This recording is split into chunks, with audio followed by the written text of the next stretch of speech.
قیامت کی نشانیوں کے اندر ہے کہ آخری نبی آئیں گے. اس کے بعد آپ صلی اللہ علیہ وسلم نے جو ہمیں نشانیاں بتائیں ان میں دو ٹائپس ہیں نشانیوں کی. ایک وہ ہیں جو چھوٹی نشانیاں ہیں اور ایک وہ ہے جو بڑی نشانیاں ہیں. دجال کے آنے سے پہلے قیامت صغریٰ کہا گیا ہے. وہ یہ ہے کہ انٹرنیشنل لیول کے اوپر ایک بڑی ورلڈ وار ہوگی. اللہ کے ساتھ شرک کرنا اور جادو رسول اللہ نے دونوں اس کو لیول پہ رکھا ہوا ہے. ہمارا نہایت ہی اہم سیگمنٹ ہے قرآن اور سائنس، اور آج کے اس سیگمنٹ میں ہم گفتگو کرنے جا رہے ہیں قرب قیامت کی سب سے بڑی نشانی دجال کی آمد اور سرخ گائے کی حقیقت کے بارے میں.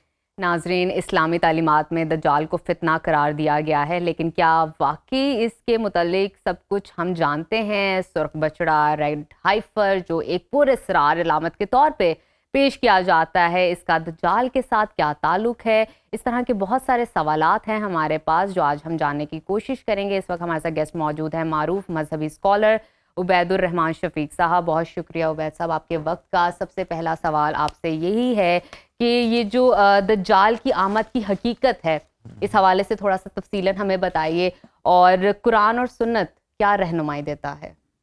بسم اللہ الرحمن الرحیم. فرسٹ آف آل میں آپ کی ٹیم کا بہت مشکور ہوں کہ انہوں نے آپ کے ناظرین کے ساتھ کچھ گفت و شنید کرنے کا موقع عنایت فرمایا. Thank you very much.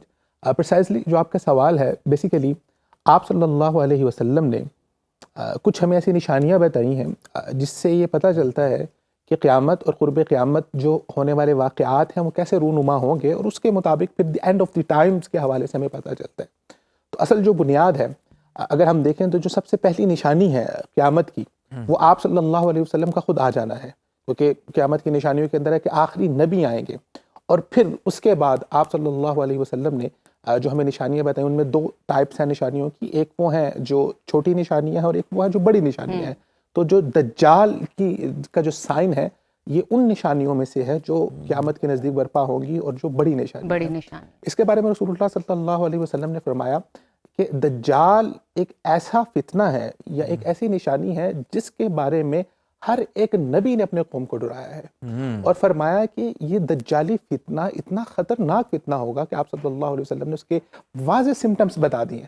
But اس کے باوجود بھی فرمایا کہ 100 میں سے 99 لوگ اس کے فتنے کا شکار ہو جائیں گے.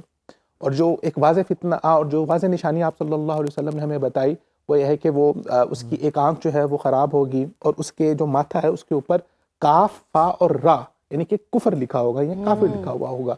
تو عمومی طور پر جب میں بھی اس کو پڑھتا ہوں اور میں اس بارے میں یہ سوچتا ہوں کہ اتنی واضح نشانی کسی ایک کے ماتھے کے اوپر، یعنی کہ آپ کسی کی پیشانی کے اوپر لکھ دے، سے بڑھ کے واضح نشانی کیا ہو سکتی ہے؟ اس کے بعد بہت سارے لوگ گمراہ ہو جائیں گے. اچھا، یہ بھی ذرا بتائیے گا کہ ہیکل سلیمانی کی تعمیر نو اور سرخ بچڑے کی قربانی، یہ قصہ کیا ہے اور دجال کے ساتھ اس کا کیا مطلب کنیکشن ہے؟ کیونکہ ریڈ ہائفر کے بارے میں اتنی پراسرار سٹوریز بنی ہوئی ہیں نا، تو اس کو کلیئر کیجئے. تو بنیادی طور پر اس کا نا سیکوینس ہمیں ایک دفعہ دیکھنا پڑے گا کہ یہ جو نشانیاں آئیں گی یہ کس سیکوینس سے آئیں گی، اور پھر ان کا اس سے ہمیں پتہ چلے گا کہ ہیکل سلیمانی کیسے ہوگا.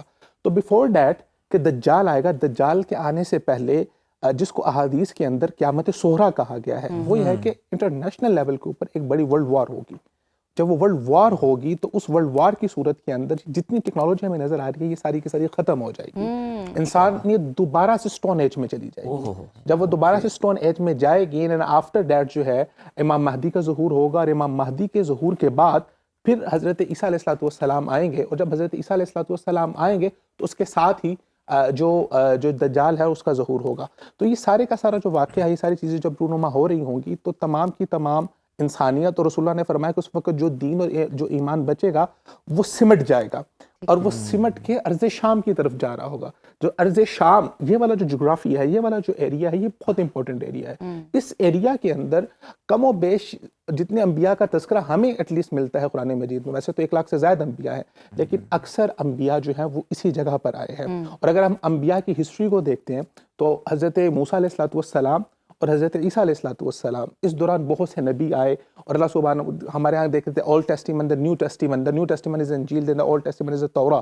تو اسی طرح حضرت موسیٰ علیہ السلام کی جو لڑی تھی اور اس کے اندر سے وہاں ڈفرنٹ انبیاء آئے تھے، جن میں سے حضرت سلیمان علیہ السلام تھے. اب حضرت سلیمان علیہ السلام کو اللہ سبحانہ و تعالیٰ نے بہت ایکسٹرا آرڈنری پاورز دی ہوئی تھی. ان کے پاس پاورز کیا تھی کہ وہ ہواؤں کو کنٹرول کر سکتے تھے، وہ جانوروں کو کنٹرول کر سکتے تھے. اور اسی طرح اسی دوران اللہ سبحانہ و تعالیٰ نے